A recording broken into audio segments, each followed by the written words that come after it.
CPM তো নিজেই বেসামাল অবস্থায় আছে, শূন্য তো কাটবেই না, মহাশূন্যের দিকে এগিয়ে যাচ্ছে। পার্লামেন্টের রাজ্যসভায় তো একটা শেষ ছিল বিকাশ ভট্টাচার্য, তিনিও আগামী কয়েকদিন পরে প্রাক্তন সাংসদ হতে চলেছেন। তাহলে লড়াই বিজেপির সঙ্গে। তাই বিজেপিকে প্রতিহত করতে পারলে চোরেদের পার্টি, পারিবারিক পার্টি, মুসলিম লীগ 2, জামাতিদের নেত্রী, তিনি আরেকবার ক্ষমতায় আসতে পারবেন। ক্ষমতায় এসে গ্রেটার বাংলাদেশ বানাবেন। পরবর্তীকালে ওপারের জামাত এপারের জামাত মিলে প্রধানমন্ত্রী হয়ে যেতে পারে। মোহাম্মদ সলিম আর প্রতিকুর রহমান এক নয়। আপনাদের কাজই হচ্ছে কিছু বিড়ালকে বাঘ বানানো। আপনারা মিডিয়া এটা করছেন। প্রতিকুর রহমানের কি রাজনৈতিক বেস আছে উইদাউট সিপিএম? এ তো প্রমাণ হচ্ছে প্রতিকুর রহমান ডায়মন্ড হারবারে কেন লড়েনি, স্যারেন্ডার করেছিল। এই চুক্তিটা তো আজকের নয়, 24 সাল থেকে চুক্তি হয়েছিল। প্রতিকুর রহমান কে? প্রতিকুর রহমানের দম আছে। আমাকে যখন বলা হয়েছিল যে পিছন থেকে ফিরাদ হাকিম বলেছিল, কল্যাণ ব্যানার্জি বলেছিল যে পিছন থেকে মমতা ব্যানার্জির ছবিটা সরিয়ে দিলে শুভেন্দুর চেয়ারগুলো সামনে ফাঁকা হয়ে যাবে, আমি তো সেই চ্যালেঞ্জ অ্যাকসেপ্ট করে মমতা ব্যানার্জিকে নিজেকে হারিয়ে দিয়েছি। মমতা ব্যানার্জি বিডিওকে দিয়ে, ওসিকে দিয়ে, আইসিকে দিয়ে লোক আনেন, বিরিয়ানির পচা বিরিয়ানির প্যাকেট খাইয়ে স্কুলের বাচ্চা নিয়ে আসেন, সাইকেল দেওয়ার নামে লোক আনেন। আমার সমাবেশে ওগুলো করতে হয় না। মমতা ব্যানার্জির থেকেও বেশি লোক আমার সমাবেশে আসে স্বতঃস্ফূর্তভাবে, এক গ্লাস জল না দিলেও আসে। তা আমি করে দেখিয়েছি, চ্যালেঞ্জ নিয়েছি, ভবিষ্যতেও চ্যালেঞ্জ নেব। ভবানীপুরে ওনাকে হারানোর দায়িত্ব আমি নিয়েছি। প্রতিকুর রহমানের দম থাকলে লড়ে দেখাক না। আপনারা করছেন, আপনারা এরকম অনেককে করেন, তারপরে অনেকে হারিয়ে যায়। আমি সেই জন্য সযত্নে মেপে মিডিয়ার সঙ্গে মিট করি, সযত্নে মিডিয়ার সঙ্গে মেপে কথা বলি, এবং খুব ব্যতিক্রমীভাবে যেটা বিরোধী দলনেতার কর্তব্য, মিডিয়া চতুর্থ স্তম্ভ, তার সঙ্গে যে ইন্টারাকশনটা করা দরকার, প্রেস মিট করা দরকার, সেটা মিনিংফুল হইতে করি। আমি বেশি ঢলাঢলি করি না, কারণ এটা আপনার তৈলাক্ত মাছ, কাকে তুলবেন কাকে ফেলবেন এই ফাঁদে যে পড়বে সে বুঝতে পারবে। এই বেটা ফাঁদে পড়েছে, এপ্রিল মাসের পরে এর কোনো নাম গন্ধ থাকবে না। বলছি একটা বিষয়, যে এসডিপিও মানে হাত ধরে মূলত প্রতিকূলের বাড়িঘর ভাঙা হয়েছিল 2024-এ, আজকের দিনে দাঁড়িয়ে সেই এসডিপিও কে, মানে আপনার এই এলাকার এখন এই মুহূর্তে এসপি নয়, এসপি ইনচার্জ, মানে তিনি খুব ওই জেলাতে এসপি থাকে, এসপি ইনচার্জ থাকে। মানে প্রতিকূলের এই ধরনের যে বক্তব্যটা হঠাৎ করে, নিজের বাড়িঘর ভাঙা হয়েছে যার নেতৃত্বে দাঁড়িয়ে, তাকেই এত বাহবা।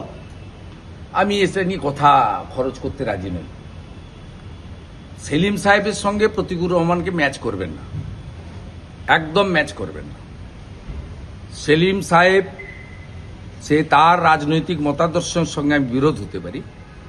সেলিম সাহেব বামপন্থী আন্দোলনের টলেস্ট লিডার, ন্যাশনাল ফিগার, বহুবার ভোটে জিতেছেন, লড়েছেন, দলের নির্দেশ মেনে দাঁড়িয়েছেন, হেরেছেন, আবার দাঁড়ালে আবার আমরা তাকে হারাবো, আমাদের সঙ্গে তার রাজনৈতিক লড়াই থাকবে। কিন্তু আপনারা, আমি out of my political affiliation, Selim Saheb আর প্রতিকুর রহমানকে এক করবেন না। It's not good. একটু অ্যাসেসমেন্টটা ঠিক করুন, অ্যাসেসমেন্টটা ঠিকঠাক জায়গায় রাখুন। 550 কিলোমিটার মেড়া নেই। মুখ্যমন্ত্রী, এই যে রাজ্যপালের ভাষণের উপর বক্তৃতা হয়েছিল, সেখানে আমার বক্তব্যের পরে উনি বলেছিলেন, আমি অনুপ্রবেশ শিশু অ্যাসেম্বলিতে যেদিন ছিলেন যারা জানেন, সেদিন আমি বলেছিলাম, সেদিন মুখ্যমন্ত্রী বলেছিলেন যে আমি জমি দেব না। এটা ভারতবর্ষের প্রাজ্ঞ রাজনীতিবিদ অমিত শাহজি ব্যারাকপুরে বিজেপির কার্যকর্তা সম্মেলনে বলে গেছিলেন যে 31শে মার্চের মধ্যে জমি দেওয়ার কথা থাকলেও জমি মুখ্যমন্ত্রী দেবে না। ভারতীয় জনতা পার্টিকে আনবেন, ভারতীয় জনতা পার্টির মুখ্যমন্ত্রী শুধু জমি দেওয়া নয়, 45 দিনের মধ্যে বেড়া দেওয়ার কাজ সম্পূর্ণ করবে। আমরা সবাই জানি। অতএব এই সমস্যা সমাধান না হলে অনুপ্রবেশের সমস্যা পশ্চিমবঙ্গ এবং ভারতবর্ষ মুক্তি পাবে। তাই যে 58 লক্ষ নাম বাদ গেছে, পরবর্তীকালে আরো 11 লক্ষ মতো নাম বাদ গেছে, মানে নো ম্যাপিং, অ্যাবসেন্ট ইত্যাদি নিয়ে, যে 69 লাখ অ্যাপ্রক্স, এটা তো কমপ্লিটলি তৃণমূল কংগ্রেসের লস। এতে হিন্দু মুসলমান ভাগ করার কোনো দরকার নেই। বলছি ডিজিকে রাজ্য বা অর্থাৎ বাংলাতে মুসলমান শাসন জারি হবে। কারণ ডিরেক্টলি এই কথা বলছেন। ডিরেক্টলি বলছেন। মানে ওরা ম্যাক্সিমাম ভোট পাবে, Directly এই ম্যাক্সিমাম কথাটা, সিট maximum পাবে, seat পাবে, ভোট এবং পাবে। যারা একটা যারা লোক- বাঙালি নয় একটা বাকি লোক লোকের- পার্টি তাদের কি ছেড়েছে বা পার্টি সাসপেন্ড করেছে বাবরের নামে একটি মসজিদ তৈরিকে কেন্দ্র করে। ওনার ঘোষিত অবস্থান যে বাবরি মসজিদ নির্মাণ, সেটার উদ্দেশ্য তিনি এমন দিন করেছেন যেদিনকে বিতর্কিত ধাঁচা, কর সেবকরা সেদিন বিতর্কিত ধাঁচাতে পুনরায় রাম জন্মভূমিকে উদ্ধার করেছিলেন। পরে সুপ্রিম কোর্টের হস্তক্ষেপ হয়েছে, আমি সে বিষয়ে যাচ্ছি না। কিন্তু যে ব্যক্তির বিদ্রোহ সূচিত হয়েছে তার ধর্মীয় যে আবেগ সেটাকে কাজে লাগিয়ে তার যে প্রার্থনা ঘর সেটা বাবরের নামে তৈরি করার মধ্য দিয়ে তার তো ঘোষিত অবস্থান এটাই থাকবে এবং তার ক্যাপিটাল পুঁজি এই মুসলিম ভোট ব্যাংকই হবে। তাতে স্বাভাবিক, উনি হুমায়ুন কবির যেটা বলছেন এটা তার ঘোষিত অবস্থান। মমতা ব্যানার্জির মতো সেকুলারিজমের নামে তোষণের রাজনীতির কথা তো বলেননি, সোজা কথা বলেছেন। মুসলিম লীগ কেরালাতে আছে কংগ্রেসের জোট সঙ্গী, মুসলিম লীগ তামিলনাড়ুতে আছে সিপিএম এর জোট সঙ্গী, সেখানে ডিএমকে, সিপিআই, সিপিএম, কংগ্রেস এবং মুসলিম লীগ সেখানে জোটে আছে। অতএব এরা তো মুসলিম লীগের তো ঘোষিত অবস্থান আছে। তো হুমায়ুন কবিরের সেই অবস্থান তিনি ঘোষণা করেছেন। এটা পশ্চিমবাংলার গরিষ্ঠ সংখ্যক হিন্দুকে ভাবতে হবে যে তারা পশ্চিমবাংলায় হুমায়ুন কবিরদের নেতৃত্বে মুসলিম মুখ্যমন্ত্রী চান না মুসলিম মুখ্যমন্ত্রী আটকাতে চান। আমরা পরিষ্কার কথা, মুসলিম মুখ্যমন্ত্রী পশ্চিমবাংলার সংখ্যাগরিষ্ঠ হিন্দু সমাজ চায় না। আর একটা সুরাবর্দির এখানে জন্ম হোক কেউ চায় না। এমনি মমতা বন্দ্যোপাধ্যায়ের আমলে সমস্ত দেবদেবীর মূর্তি ভাঙা হয়, হরগোবিন্দ দাস, চন্দন দাস বামপন্থী হলেও খুন হতে হয় হিন্দু বলে,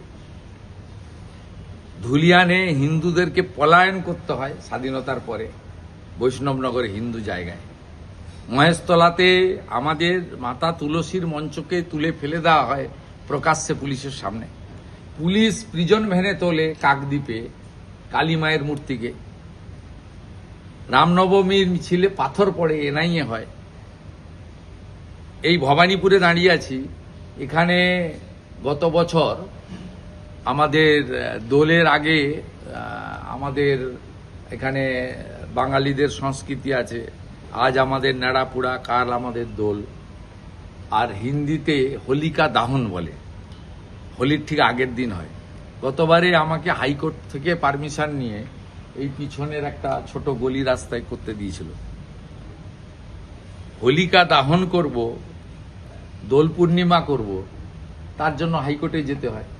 তবে এখন তো কার্যত আমরা জামাতের রাজত্বেই আছি, মুসলিম লীগ 2। আর হুমায়ুন কবির সেকুলারিজমের খোলসটা ছেড়ে সরাসরি বলছেন, যেটা আসাউদ্দিন ওয়াইসিও বলেন। অতএব লড়াইটা পশ্চিমবঙ্গে সনাতনী হিন্দু সমাজ রাষ্ট্রবাদীদের সঙ্গে এই মৌলবাদী শক্তির হবে। আমাদের ভিডিও ভালো লাগলে লাইক এবং শেয়ার করুন। কমেন্ট সেকশনে গিয়ে জানান আপনাদের মতামত। আরও ভিডিও পেতে আমাদের চ্যানেল সাবস্ক্রাইব করুন এবং প্রতি মুহূর্তে খবরের আপডেট পেতে প্রেস করুন বেল আইকন।